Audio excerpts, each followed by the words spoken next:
sem as condenações, o ex-presidente volta a ficar elegível, podendo concorrer à presidência no ano que vem.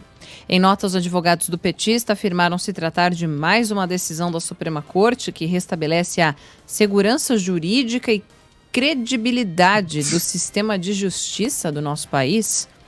No sentido contrário, falou o ex-coordenador da Força Tarefa da Lava Jato, o Deltan Dallagnol. O procurador disse que a irracionalidade do sistema judicial brasileiro privilegia a insegurança jurídica e favorece a prescrição e a impunidade no país da corrupção.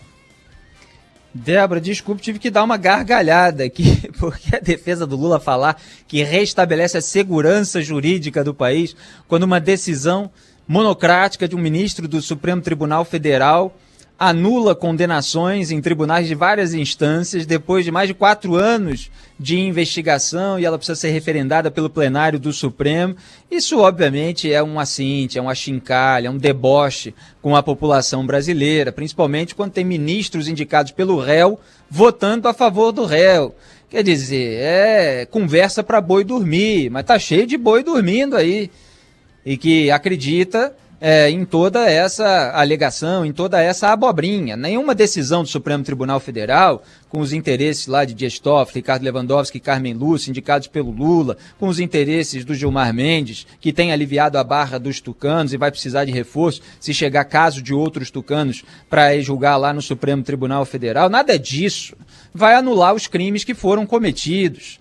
Só aquela claque petista, aquele pessoal que cresceu junto com a irmã, o primo, a tia, os amiguinhos e tal, que são todos parte daquele grupo, que tinha muita esperança no petismo e tal, não reconhece que houve o recebimento de propina sob a forma e reforma de imóveis, né, reservado no caso do triplex do Guarujá e usufruído mais de 111 vezes. No caso do sítio de Atibaia, de propriedade formal de um laranja, evidentemente, como foi apontado nas investigações e como passou pelo crivo do Tribunal da Segunda Instância e do Superior Tribunal de Justiça. O Lula não foi declarado inocente nessa decisão do Supremo Tribunal Federal.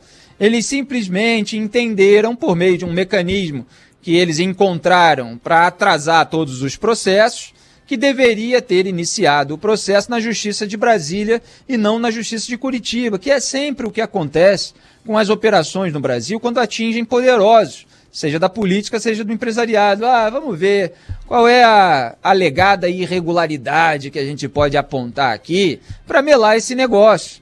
É exatamente isso que está acontecendo no Brasil há tempos. Quando envolve vagabundo, quando vagabundo é conduzido coercitivamente a depor, ninguém está nem aí. Agora, quando é o sujeito que apadrinhou, ministro de Tribunal Superior, aí não, aí vamos ver que isso aqui é abuso, isso aqui é indecência. Se for brando, é o que eu falei ontem. Se for brando, não pega bandido poderoso, corrupto, lavador de dinheiro dentro de esquemas complexos. Se for duro, aí é considerado abuso e tal. Então não tem como prender. E tanto não tem que o Deltan Dallagnol deu essa explicação que é memorável, né? Ele fala, é preciso ler aqui, porque para defender aí os políticos investigados, para endossar a posição de ministros do Supremo, tem muita gente, mas é preciso trazer à tona a argumentação dos próprios procuradores. Então o Deltan Dallagnol fala até com uma certa generosidade. Aspas, a decisão do STF de hoje expõe uma face de um sistema de justiça criminal disfuncional. Atenção, se o caso do ex-presidente Lula tivesse tramitado em Brasília, teria sido anulado também. Ou seja, o desenho do sistema brasileiro torna um jogo de perde-perde para a sociedade. Explico. No caso Lula, o STJ entendeu, STJ, tá? É o Tribunal Superior que vem antes do Supremo Tribunal Federal. Então o STJ entendeu que a Justiça Federal em Curitiba deveria julgar o caso. Eu faço um parênteses aqui no comentário do Deltan, para explicar em maiores detalhes para quem não entende muito do sistema judiciário. Então o caso tramitou na Justiça Federal de Curitiba, é a 13ª Vara Federal, aquela na qual atuava o Sérgio Moro, depois veio a Gabriela Hart, depois veio o Luiz Bonar. Então o caso tramitou em Curitiba. E o STJ, antes do STF, entendeu que era lá mesmo que o caso deveria ser julgado. E aí o Deltan continua, ou seja, se o caso tivesse tramitado em Brasília, que foi o que acabou de decidir o STF, o STJ, continua o Deltan, teria anulado o caso em habeas corpus, em decisão contra a qual não caberia recurso. Concessão de HC é irrecorrível, ele coloca entre parênteses. Se isso ocorresse em seguida, o caso tramitaria em Curitiba e seria novamente questionado nas instâncias superiores. Sabemos o que sucederia. Chegando ao STF, eles remeteria o caso de novo para Brasília, anulando mais uma vez a condenação. Vocês estão entendendo? O caso tramitou em Curitiba. O STJ confirmou que era lá que deveria ser tramitado. Aí vai o STF e diz, não, deveria ter sido tramitado em Brasília. Ah, então vamos supor que o caso tivesse sido iniciado em Brasília. Ele ia passar pelo crivo das primeiras instâncias e ia chegar no STJ. O STJ ia dizer, não, esse caso que tramitou em Curitiba, que tramitou em Brasília, né, se tivesse começado por lá, deveria tramitar em Curitiba. Aí ia voltar lá para o começo, ia tramitar tudo até chegar no STF para dizer o seguinte, não, esse caso deveria tramitar em Brasília. E aí o que acontece? O prazo vai acabando e os crimes acabam prescritos. E aí fica essa claque petista mentirosa aí de rede social, com a ajuda do próprio Lula, evidentemente, fingindo que ele foi declarado inocente. Mas não, os crimes, quando são prescritos, é porque acabou o tempo e não foram julgados. Só que esses, na verdade, com as provas coletadas, e todas as provas foram coletadas de verdade, embora fiquem essas interpretações forçadas sobre procedimento, parcialidade, isso é porque não tem como alterar a prova. Nenhuma prova foi fabricada, não houve manipulação de prova nenhuma. As provas mostraram que o crime aconteceu e, por isso, o TRF4 e o STJ julgaram que a condenação deveria ter sido mantida. Então, continua o Deltan Dallagnol. Sabemos o que sucederia, já falei essa parte. Resumo. Aí ele resume. Se correr, o bicho pega. Se ficar, o bicho come. Não havia como desenvolver um processo que não fosse anulado, o que favorece a prescrição e a impunidade. O sistema de justiça é extremamente irracional para a frustração de quem busca justiça no país da corrupção. Aí ele fala ali de outros detalhes, eu vou parar por aqui, para mostrar que o motivo pelo qual eu ri dessa alegação da defesa do Lula. Restabelece a segurança jurídica. Segurança jurídica é o que não há.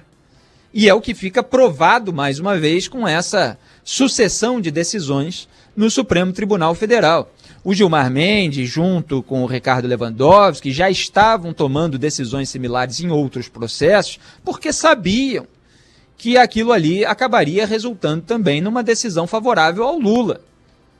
É sempre assim. Eles percebem ali qual é o caminho a seguir e vão seguindo, aliviando a barra de todos aqueles que são poderosos e, obviamente, com toda aquela postura contrária, revanchista, ressentida contra os procuradores que ousaram apontar crimes dos padrinhos políticos, no caso do Lewandowski, né, no Lula, e de outros ali que são amigos de ministros do Supremo Tribunal Federal, e aí não tem problema nenhum, né? Aí o Gilmar Mendes diz que não, nós conversamos apenas sobre a reforma política, sobre o semipresidencialismo, né? Ele conversa sobre isso com a Aécio, quando troca telefonema com a Aécio, no dia em que suspende, adia o interrogatório do Aécio.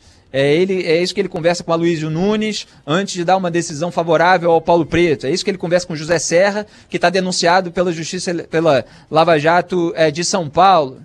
Então você tem que acreditar nisso, porque nenhum hacker invadiu lá os aplicativos de celulares deles, né? Então tem que acreditar na palavra do Gilmar. Quer dizer, é um festival de hipocrisia e os brasileiros vão se acostumando com a naturalização do absurdo, com a naturalização da impunidade. Aí o Lula se torna elegível, tem esse recall de ex-presidente da República, vai aí disputar com Jair Bolsonaro, se sustentar até lá, e com esse bolo que forma o que hoje é chamado, e com um nome feio, né, de terceira via. Então o ex-presidiário volta aí à corrida presidencial, né, depois de tudo aquilo que ele fez no poder, que não é só a corrupção e a lavagem de dinheiro nos casos do Triplex, do sítio de Atibaia e nesses em que ainda falta condenação do Instituto Lula, envolvendo a Odebrecht também. É tudo aquilo que ele fez de apoio à ditadura venezuelana, de apoio à ditadura cubana, de pedir cabeça da analista do Santander, que previu a derrocada econômica no governo da Dilma, pediu cabeça, queria expulsar do país o Larry Rotter, o correspondente do New York Times. Agora esse pessoal, diante do autoritarismo de determinadas decisões, dessa instrumentalização de órgãos de Estado por parte do Jair Bolsonaro, querem posar de humanistas, defensores da democracia, conversa fiada, para boi dormir. Aqui a gente aponta toda a sujeira bolsonarista e aponta a sujeira petista também, e aponta aquilo que eles têm em comum. Porque o Lula é mais habilidoso do que o Jair Bolsonaro, que tem esse estilo mais troglodita, né? O Lula tem de vez em quando, porque são dois estilos ali que se alternam de acordo com o marqueteiro dele, João Santana. É o de vítima e é o daquele que enfrenta, o do valente. Mas ele disfarça e tal os seus lampejos de autoritarismo. E a gente apontou isso ao longo do governo do PT um monte de vezes.